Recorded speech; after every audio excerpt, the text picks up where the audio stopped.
in Fantastic Beasts Crimes of Grindelwald, or should I say Fantastic Beasts Crimes of Grindelwald. Whoa, this is getting old very quick. Before we get any further into the review, I just want to say that I am a huge Harry Potter fan, Wizarding World fan. I am a massive Harry Potter fan. I've even got a tattoo of the Deathly Hallows on my leg. See? That was my leg.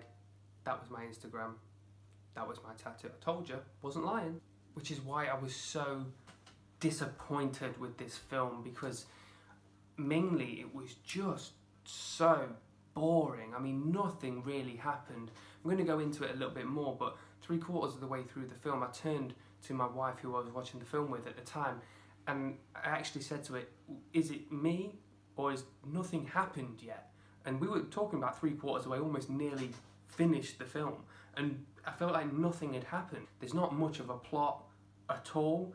It just seems to be a lot of things happening that don't really lead anywhere at all. So it's frustrating more than anything, because it's not what it should be in comparison to the first Fantastic Beasts. I really enjoyed the first Fantastic Beasts. I thought it brought a fresh take to the universe, the Wizarding universe, and I think this one is just kind of, it's not negated it, but it's kind of dulled it because it's just so poor. So in this film, we see the returning 4 main characters: Newt Scamander, Jacob, Queenie and Tina. They're all in this film, along with a host of few others. You've got Credence, who is returning as well, played by Ezra Miller. So you've got Grindelwald himself. He was in the end of the last film, and he plays a bigger part in this film. Not a huge part, but he does play a bigger part in this film. You've got Albus Dumbledore, a younger Albus Dumbledore, played by Jude Law. Newt Scamander's brother, Theseus, who, alongside Leta Lestrange, work for the Ministry of Magic, and they are big roles, if not kind of main roles, within the film as well. They're the kind of noteworthy characters within this film. So the plot, I've been thinking really hard how to explain the plot to you, because it's very hard to think what the plot actually is. There almost is no plot at all. The film picks up where the last film left off. Basically us finding out that Credence, who we assumed was dead by the end of the last film, is actually alive and is somewhere within Paris. So the start of the film and throughout the film is really a quest to find Credence, but it's also around Credence's wanting to find himself and where he came from, because he has no understanding of who he is or where he came from. That's it. That's really it. You've got Grindelwald in there, you've got Dumbledore in there, you've got Newt Scamander in there, but that's really it. And it makes it very difficult for you to kind of get excited about a plot like that, because it sounds boring, and it is boring.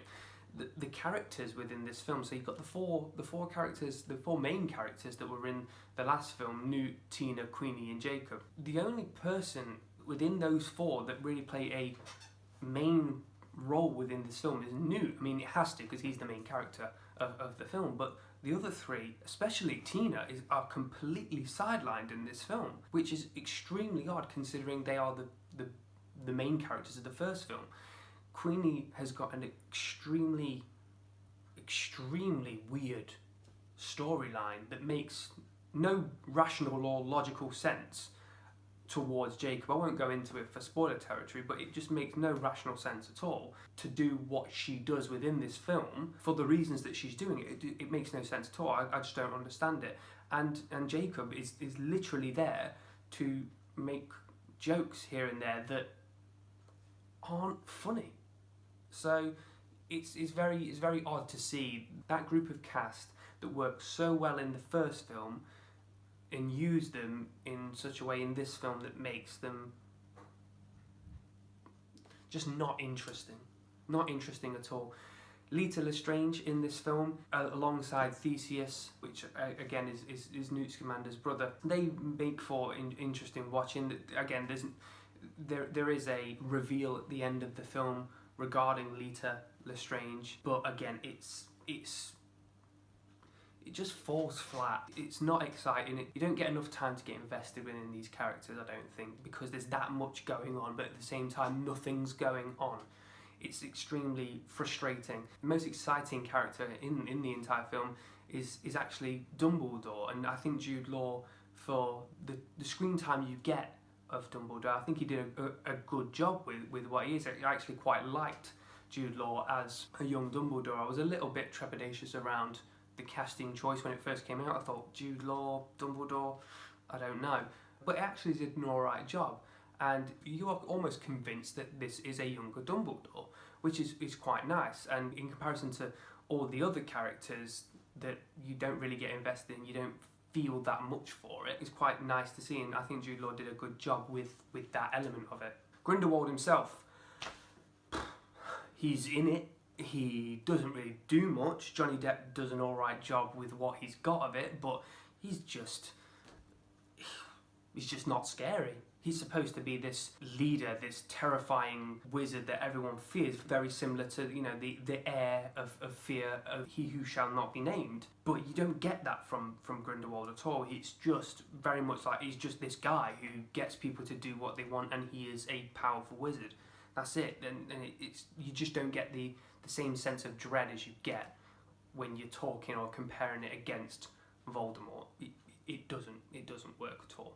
Visually though, this film is stunning, really. Visually, it's absolutely lovely. The beasts within the film, the very few that there are well done. There is one particular beast that I can think of that stands out more than any. It's kind of like a Chinese dragon type beast, which looks great on camera, and you know, the rest of the film, the magic within the film was really good.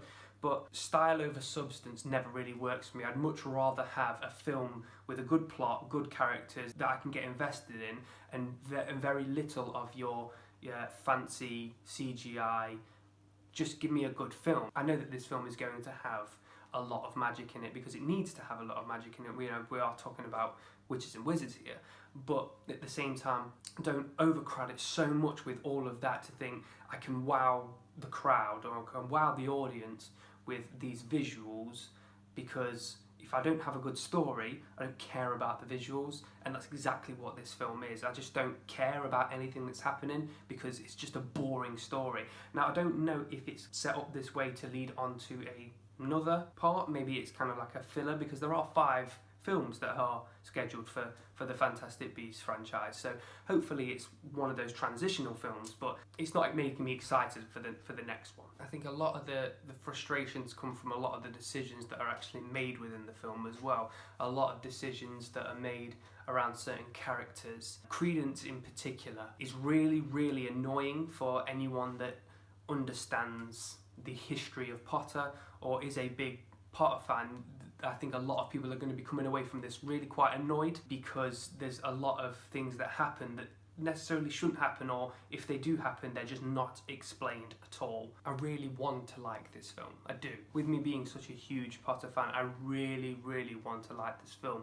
There's just nothing that's really giving me much to like. Another source of frustration for me is adding reference after reference after reference of the original Harry Potters within this film that are absolutely not needed, not necessary in any way, shape or form.